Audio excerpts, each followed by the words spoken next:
Hello dear students, welcome to Gateway Classes. आज से हम एमसीए सेकेंड सेमेस्टर का जो कोर्स है that is operating system, subject है ऑपरेटिंग सिस्टम, उसके बारे में बात करना शुरू करेंगे। और सबसे पहले देखिए, आज इस वीडियो में हम देख लेते हैं कि सिलेबस क्या है। आपको मालूम है सिलेबस के अंदर टोटल 5 यूनिट है। एक एक करके हर एक यूनिट के बारे में बात करेंगे कि यूनिट्स में हमें बेसिकली पढ़ना क्या है। चलिए यूनिट नंबर 1 की बात करते हैं। तो सबसे पहले यूनिट नंबर 1 के अंदर मैं बता दूं आपको, दिस इज टोटल थियोरेटिकल। ये टोटल थ्योरी है जिसके बारे में हम पढ़ेंगे यूनिट नंबर 1 के अंदर। तो सबसे पहला टॉपिक मेरे हिसाब से यूनिट नंबर 1 में क्या है, that is what is an operating system, और उसके बारे में उसके क्या क्या फंक्शंस हैं। This is the topic number 1।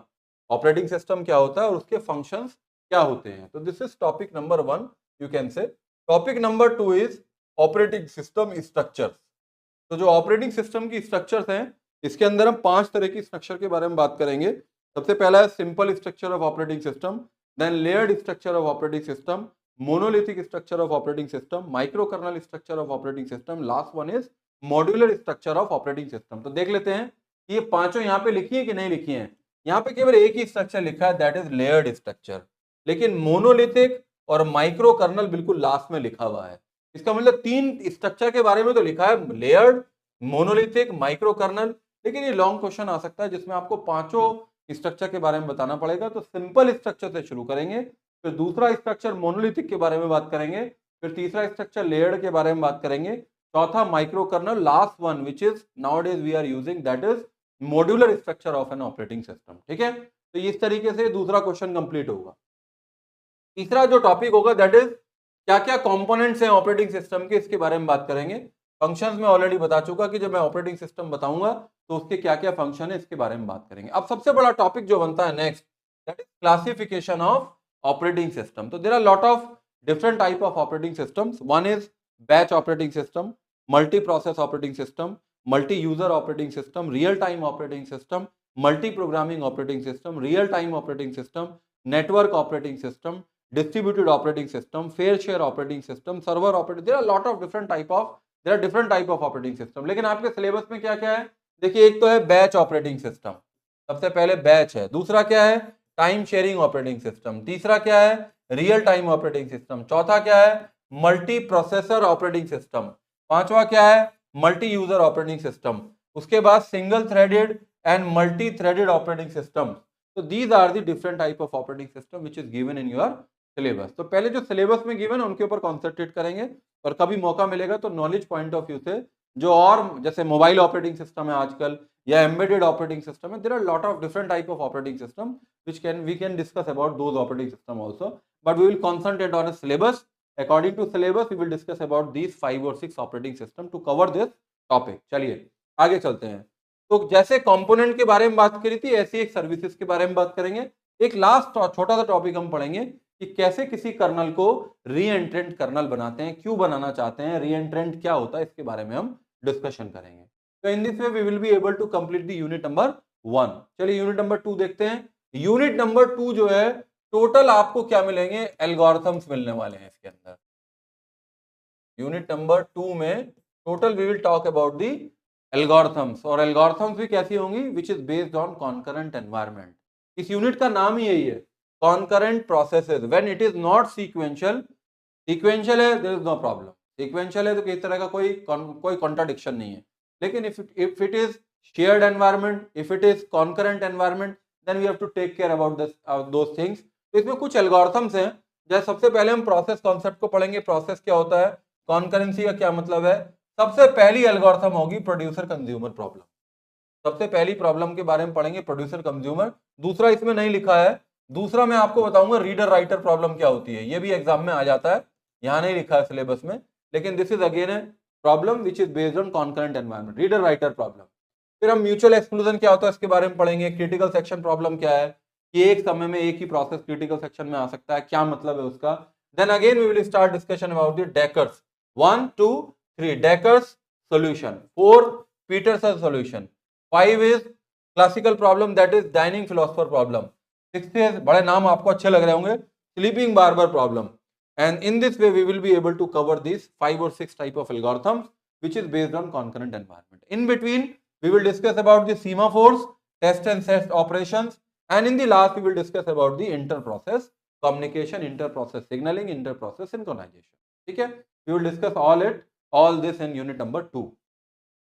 Come to the unit number 3. This unit is CPU scheduling, or you can say this is process scheduling. So again we will discuss about what is scheduling. Scheduling का क्या मतलब है, क्या क्या performance criterias हैं किसी scheduling criteria को देखने के लिए, प्रोसेस की कौन कौन सी स्टेट्स होती हैं, एक प्रोसेस जब एग्जीक्यूट होता है, प्रोग्राम जब एग्जीक्यूशन में आता है तो उसे प्रोसेस कहते हैं, run time execution, program at run time is known as process. उस प्रोसेस की अलग अलग स्टेट होती है, new, ready, running, waiting, suspended, termination. तो 6-7 तरह की कुछ प्रोसेस स्टेट होती है, उसके बारे में बात करेंगे, उसे डायग्राम से समझेंगे, एग्जाम थ्योरेटिकल आ जाता है. फिर शेड्यूलर के बारे में पढ़ेंगे. 3 तरह के शेड्यूलर होते हैं, एक होता है लॉन्ग टर्म शेड्यूलर, एक होता है शॉर्ट टर्म शेड्यूलर, एक होता है मिड टर्म शेड्यूलर. तो शेड्यूलर के बारे में बात करेंगे. और जब भी एक प्रोसेस बनता है तो उसका अपना डेटा स्ट्रक्चर मेंटेन होता है, उसे क्या बोलते हैं, प्रोसेस कंट्रोल ब्लॉक बोलते हैं. ठीक है, इसके बाद हम बात करेंगे थ्रेड्स के बारे में, और इसके बाद हम बात करेंगे सबसे important topic, that is scheduling algorithm. CPU scheduling algorithm, process scheduling algorithm. जैसे एक शेड्यूलिंग एल्गोरिथम है राउंड रॉबिन, एक शेड्यूलिंग एल्गोरिथम है FCFS, एक शेड्यूलिंग है SJF, एक है SRTN. ये शेड्यूलिंग एल्गोरिथम के नाम है. एक प्रायोरिटी बेस्ड एल्गोरिथम है. तो we will discuss about these algorithm, और एल्गोरिथम के बेस पे एक एक हम न्यूमेरिकल करेंगे, और ये एग्जाम के अंदर आपका न्यूमेरिकल जरूर पूछा जाएगा. ठीक है, इसके बाद एक पार्ट तो इसका यूनिट का ये हो गया, और एक पोर्शन ये हो गया डेडलॉक. इस हम यूनिट नंबर 3 के अंदर आप ये समझिए हम 2 बातें करेंगे, एक तो सीपीयू शेड्यूलिंग, प्रोसेस शेड्यूलिंग, और एक हमारे पास प्रॉब्लम होगी डेडलॉक, जिसके बारे में हम 4 बातें पढ़ेंगे कि डेडलॉक प्रिवेंट कैसे करते हैं, उसे रोकते कैसे हैं, आज उसे अवॉइड कैसे करते हैं, डेडलॉक का पता कैसे करते हैं, डिटेक्शन, और अगर डेडलॉक आ जाता है तो उससे रिकवरी, उससे प्रॉब्लम हो जाती है तो रिकवरी कैसे करते हैं.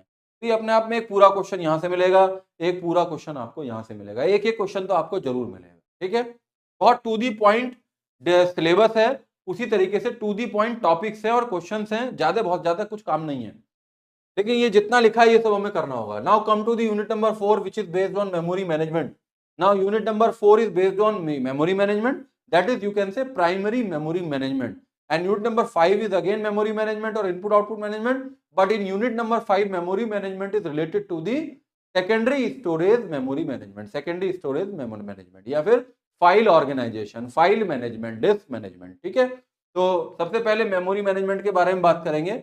इसके अंदर मल्टी प्रोग्रामिंग एक इंपॉर्टेंट टॉपिक है, multi programming with fix partition, multi programming with variable partition. और एक क्वेश्चन हमेशा जरूर आएगा, पेजिंग क्या होता है, सेगमेंटेशन क्या होता है, इसके फायदे लेके, इसके बेनिफिट लेके एक कॉन्सेप्ट आ जाता है पेज सेगमेंटेशन, वो क्या होता है. यहाँ भी न्यूमेरिकल है, यहाँ भी न्यूमेरिकल है, यहाँ भी न्यूमेरिकल है. फिर मेन मेमोरी का प्राइमरी मेमोरी से काम नहीं चल पाता तो वर्चुअल मेमोरी के कॉन्सेप्ट को पढ़ते हैं, डिमांड पेजिंग को सीखते हैं कि कैसे डिमांड के बेस पे पेजेस मेमोरी के अंदर लोड होते हैं, और फिर उसकी परफॉर्मेंस पता करने का तरीका है, न्यूमेरिकल सॉल्व करेंगे. फिर एक बहुत इंपॉर्टेंट न्यूमेरिकल होगा पेज रिप्लेसमेंट एल्गोरिथम. 3 इंपॉर्टेंट हमें पढ़ना है इसके अंदर, एक तो है लीस्ट रिसेंटली यूज, एक है फीफो, और एक है ऑप्टिमल. इन 3 पेज रिप्लेसमेंट एल्गोरिथम को पढ़ना है. फिर एक प्रॉब्लम आ जाती है, उसे थ्रेशिंग बोलते हैं, और सबसे लास्ट में जब मेन मेमोरी से वर्चुअल मेमोरी से भी काम नहीं चलता है तो हम कैशे मेमोरी को पढ़ लेते हैं, ये कैशे मेमोरी का यूज करके कैसे परफॉर्मेंस को इंप्रूव करते हैं. कैशे मेमोरी एक प्रिंसिपल पे काम करता है, उस प्रिंसिपल को लोकेलिटी ऑफ रेफरेंस प्रिंसिपल बोलते हैं, इसके बारे में बात करेंगे. ठीक है, now come to the last unit, that is unit number 5, and that unit is based on either on input output management, तो बहुत कम है, डिस्क मैनेजमेंट के बारे में बात होगी, डिस्क शेड्यूलिंग के बारे में बात होगी, सेकेंडरी मेमोरी मैनेजमेंट के बारे में बात होगी. ठीक है, तो इनपुट आउटपुट के बारे में बात करेंगे और डिस्क शेड्यूलिंग के बारे में बात करेंगे. डिस्क शेड्यूलिंग में भी 4, 5, 6 तरह की कुछ शेड्यूलिंग एल्गोरिथम्स हैं जिनके बेस पे न्यूमेरिकल आता है, उसके बारे में हम बात करेंगे. और एक आर्किटेक्चर को पढ़ेंगे, that architecture is known as RAID architecture, redundant array of inexpensive disk, that is RAID architecture. RAID 0 क्या होता है, रेड 1 क्या होता है, रेड 10 क्या होता है, एक 2 और होते हैं, उसके बारे में बात करेंगे. रेड आर्किटेक्चर, रेड क्या करते हैं, डिस्क को बढ़ाते हैं, क्या क्या कॉन्सेप्ट करके डिस्क को बढ़ाते हैं जिससे कि हमारी परफॉर्मेंस जो है इंप्रूव हो जाए, एफिशिएंसी बढ़ जाए, उसके बारे में हम रेड आर्किटेक्चर के बारे में बात करेंगे. ठीक है, फिर लास्ट में थ्योरेटिकल होगा, फाइल कैसे बनाते हैं, क्या क्या एक्सेस होंगे, डायरेक्टरीज कैसे मेंटेन करते हैं, इसके बारे में बात करेंगे. सबसे लास्ट टॉपिक जो होगा दैट इज सिलेबस का, ऑपरेटिंग सिस्टम के सिलेबस का जो लास्ट टॉपिक होगा that is file protection and security. ठीक है, तो in this way we are going to discuss about the unit number 1। Total there are 5 units. मैं आपको फिर से एक बार समरी बता देता हूं। Unit number 1 is total theoretical. मैं लिख देता हूं, unit number 1 is total theory. Unit number 1 is algorithms. सभी एल्गोरिथम्स हैं, यहां से क्वेश्चन पेपर में एल्गोरिथम आएगा। Unit number 3, unit number 4, unit number 5 theory भी होगी, प्लस एल्गोरिथम भी होगा और प्लस न्यूमेरिकल्स भी। ठीक है, तो बहुत इंटरेस्ट आने वाला है आपको। बहुत इंपॉर्टेंट टॉपिक है, बहुत ही इंटरेस्टिंग कोर्स है। हम डिटेल में बात करेंगे, टू दी पॉइंट जो कोर्स के अंदर क्वेश्चन पूछे जाएंगे उन सभी को हम हर एक लेक्चर के बाद प्रीवियस ईयर क्वेश्चंस के बारे में बात करेंगे, कौन कौन से क्वेश्चंस इस पर्टिकुलर यूनिट से, इस पर्टिकुलर लेक्चर से पूछे गए हैं। जब भी हम लेक्चर शुरू करते हैं सबसे पहले आपको क्या मिलता है कि आज का टारगेट क्या है, फिर लेक्चर पूरा करते हैं, उसके बाद हम देखते हैं कि इस पर्टिकुलर टॉपिक से कौन कौन से क्वेश्चंस पूछे गए हैं। ठीक है, तो all the very best, all the very best. We will discuss about the in the next lecture we will discuss about the unit number 1 lecture 1.